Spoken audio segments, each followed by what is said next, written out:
જય હિન્દ, વંદે માતરમ, ભારત માતા કી જય। હું મહેન્દ્રભાઈ જીવાણી, નિવૃત્ત આર્મી। મિત્રો, આજે આપણે એક એવા વિષય ઉપર સમજવા જઈ રહ્યા છીએ જે વિશે બધા જાણે તો છે પણ સમજ બહુ ઓછી છે। ઇવન ઇન્સ્યોરન્સ એજન્ટને પણ આ વિશે બહુ ઓછી માહિતી હોય છે। વીમો એટલે શું? આ વિચાર કોને આવ્યો અને વીમા પાછળનો સાચો હેતુ શું છે? મિત્રો, આ વિડિયો અંત સુધી જોજો, કારણ કે આ માત્ર માહિતી નથી, આ જીવનની એક સમજ પણ છે।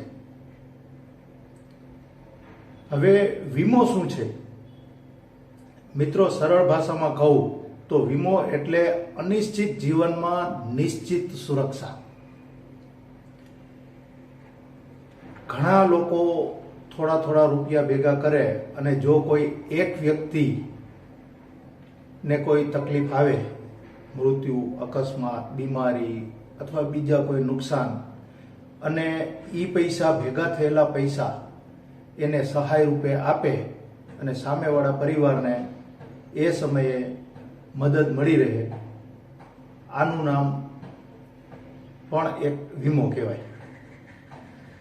એટલે વીમાનો એક જ સિદ્ધાંત, એક માટે બધા અને બધા માટે એક।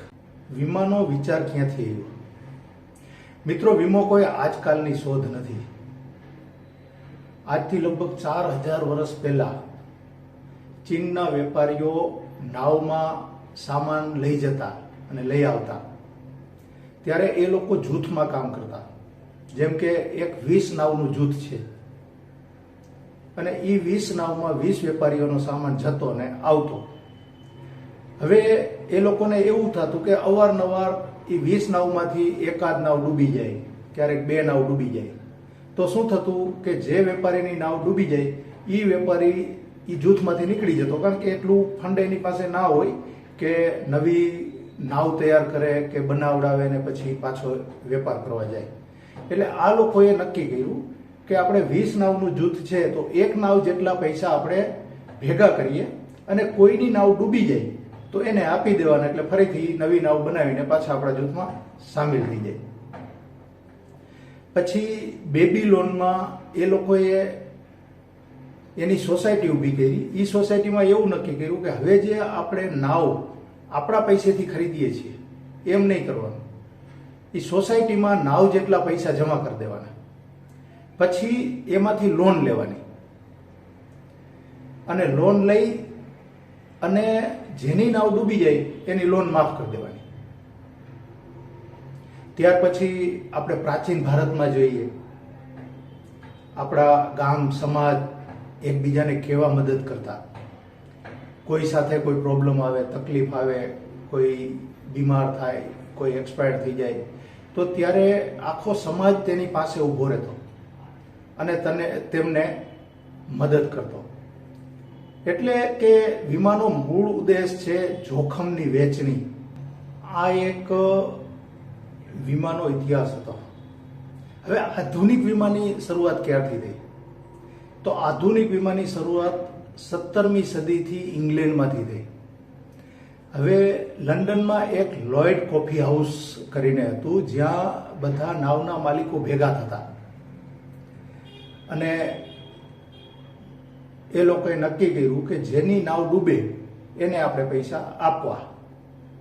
એટલે એ લોકોએ ઈ સોસાયટીમાં જેટલી નાવ હોય અને જે જૂના ઇતિહાસ પ્રમાણે કે ભાઈ આટલી નાવ જતી હોય તો આપણે અંદાજે આટલી નાવો ડૂબતી હોય છે, તો એ પ્રમાણે એ લોકોએ સોસાયટીમાં પૈસા ભેગા કર્યા અને જેની નાવ ડૂબી જાય એને પૈસા આપવાનું। આ રીતે એ લોકો નક્કી કર્યું। ત્યાર પછી ઇંગ્લેન્ડમાં જ 1666માં એક આગ લાગી, બહુ જબરદસ્ત આગ હતી અને એમાં ઘણું બધું નુકસાન થયું હતું એ સમયે ઇંગ્લેન્ડમાં। ત્યારે એક બીજી સોસાયટી બની, જે સોસાયટીએ નક્કી કર્યું કે કોઈનું મકાન બળી જાય તો આપણે એને પૈસા આપવા। તો એના માટે દાખલા તરીકે એને એવી રીતે નક્કી કર્યું કે આપણે આ સોસાયટીમાં 20 મકાન છે અથવા તો અલગ અલગ 20 મકાન આપણે બધાને છે, તો 20 મકાનની એક એવરેજ કિંમત કાઢી અને એક ફંડ આપણે બધાએ થઈને ઊભું કરવું કે કોઈ મકાનને આગ લાગે કે બીજું કોઈ નુકસાન થાય તો એને એના નુકસાનની ભરપાઈ એમાઉન્ટમાંથી કરવાનું, જેથી કરીને એ પરિવારને કોઈ વધારે તકલીફ ન પડે.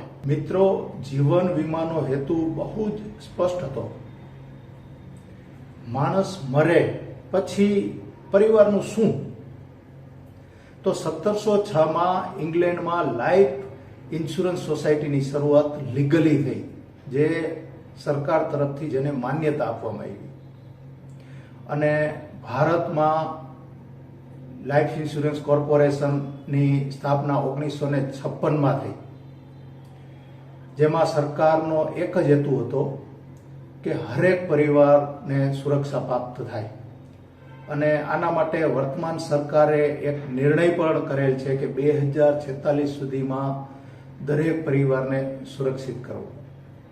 આ ઉપરાંત હિન્દુસ્તાનમાં બધાની પહેલા 1818માં કલકત્તામાં ઓરિએન્ટલ લાઈફ ઇન્સ્યોરન્સ કંપનીની સ્થાપના થઈ.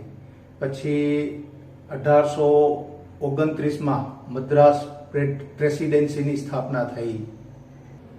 પછી 1871માં બોમ્બે મ્યુચ્યુઅલ લાઈફ ઇન્સ્યોરન્સ સોસાયટીની સ્થાપના થઈ. 1912માં ઇન્ડિયન લાઈફ ઇન્સ્યોરન્સ એક્ટ લાવવામાં આવ્યો, જે પબ્લિકની ફેવરમાં લેવામાં આવેલો એક નિર્ણય હતો. અને અત્યારે તો લગભગ 24થી પણ વધારે ઇન્સ્યોરન્સ કંપનીઓ ઇન્ડિયામાં કાર્યરત છે. હવે વીમાનો સાચો હેતુ શું છે?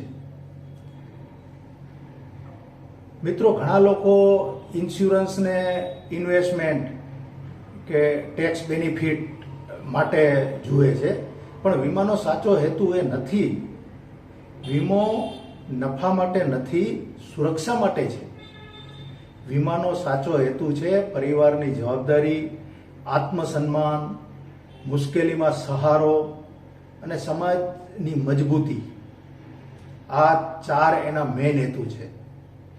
દોસ્તો, વીમો કોઈ મૃત્યુ માટે નથી, પણ પરિવારના જીવન માટે છે. એક વાત યાદ રાખજો મિત્રો, જ્યારે સમય સારો હોય ત્યારે વીમો બિનજરૂરી લાગે છે, પણ જ્યારે સમય ખરાબ આવે ત્યારે વીમા સિવાય કોઈ સાથે નથી હોતું. જો તમને આ માહિતી ઉપયોગી લાગતી હોય અને આગળ પણ વીમાના દરેક પ્લાન વિશે સાચી માહિતી જાણવા માંગતા હોય તો લાઈક કરો, તમારા પરિવારને શેર કરો અને ચેનલને સબસ્ક્રાઈબ કરો. અત્યારે જ વીમા વિશે સાચી માહિતી જાણવા માંગતા હોય તો આપેલ નંબર ઉપર વોટ્સએપ મેસેજ કરો અથવા કોલ કરો. અસ્તુ. જય હિન્દ. ભારત માતા કી જય. Thank you.